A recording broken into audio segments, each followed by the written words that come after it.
你有没有过这种经历？就是那种早上起来一刷手机，突然发现朋友圈炸了。对，就是所有人，包括那些你觉得平时特聪明、特理性的朋友，都在转同一条消息。但你仔细一看，这消息也太扯了吧，简直是胡说八道，是不是感觉特魔幻？这一时候啊，你心里肯定咯噔一下，冒出一个大大的问号：到底是这个世界疯了，还是我自己疯了？那种感觉啊，就好像全世界都喝醉了，只有你一个人清醒着，那种窒息感。说真的，这在今天可太常见了。好，咱们今天就来聊聊这个现象，它有个专门的词儿叫群体精神病。你先别被这个病字儿吓到，它不是说我们去医院看病的那种精神病，完全不是一个概念。它其实是一种社会现象。说的通俗一点，就好比一大群人突然之间像是被同一个梦给魇住了一样，集体跟现实脱钩了。他们会被一个听起来很诱人，但其实是假的说法，或者一种特别极端的情绪给牢牢抓住，甚至到最后对他们来说，黑的都能变成白的。那问题就来了，也是最让人想不通的一点，为什么？为什么连那些平时我们觉得特别有主见、特别聪明的人，也会卷进这种浪潮里，集体变傻呢？这背后到底有什么魔力？咱们往下看。其实啊，这事儿100多年前，有个叫古斯塔夫·勒庞的法国社会心理学家早就看透了。你看，当一个独立的人，咱们就说他是个理性的学者吧，他自己待着的时候有思想、有判断力，可一旦他融入到一个群体里头，嘿，奇妙又危险的化学反应就发生了。这个群体它就像一个超级情绪放大器，你个人的那点批判性思维啊，很快就被削弱了，还有责任感也变得稀薄了。为啥？因为大家都觉得，哎呀，反正大家都这么干，法不责众嘛。所以你看，勒庞有句话说的特别狠，也特别准。你想想，一个平时文质彬彬的学者，放到一个激愤的人群里，他可能就会跟着大伙儿一起去砸玻璃。当他冷静下来，他自己都想不通，我当时怎么会干出这种事儿？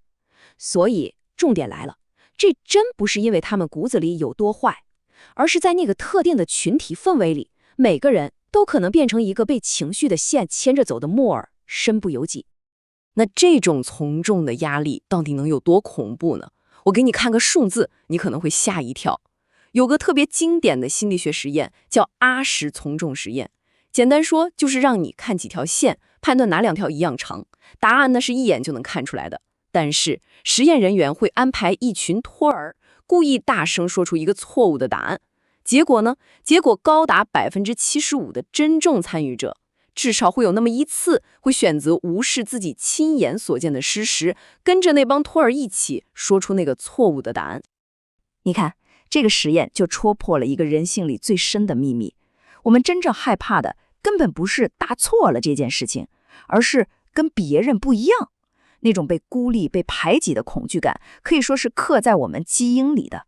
你想啊，在远古时代，被部落赶出去，那基本就等于死路一条。而这种对不合群的深深恐惧，恰恰就成了群体精神病能够像病毒一样传播开来的最肥沃的土壤。那么，这种群体性的疯狂是怎么一步步发生的呢？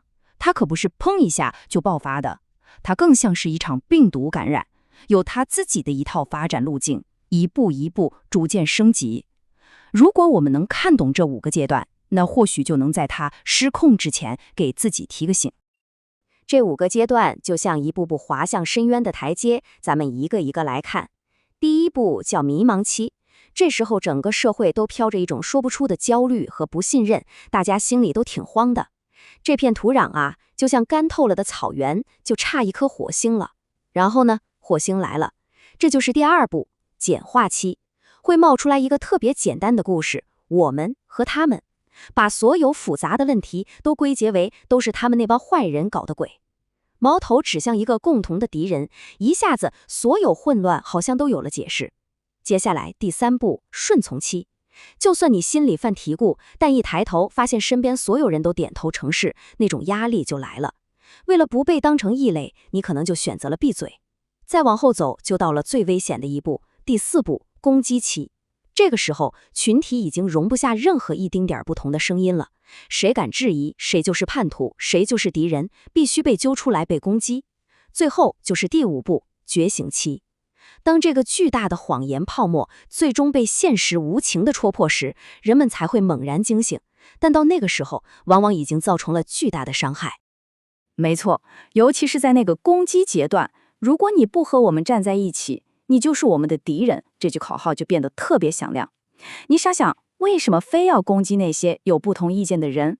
因为只有把异类描绘成邪恶的敌人，这个群体才能感觉自己是正义的、团结的。攻击别人其实是为了巩固自己内部的认同感。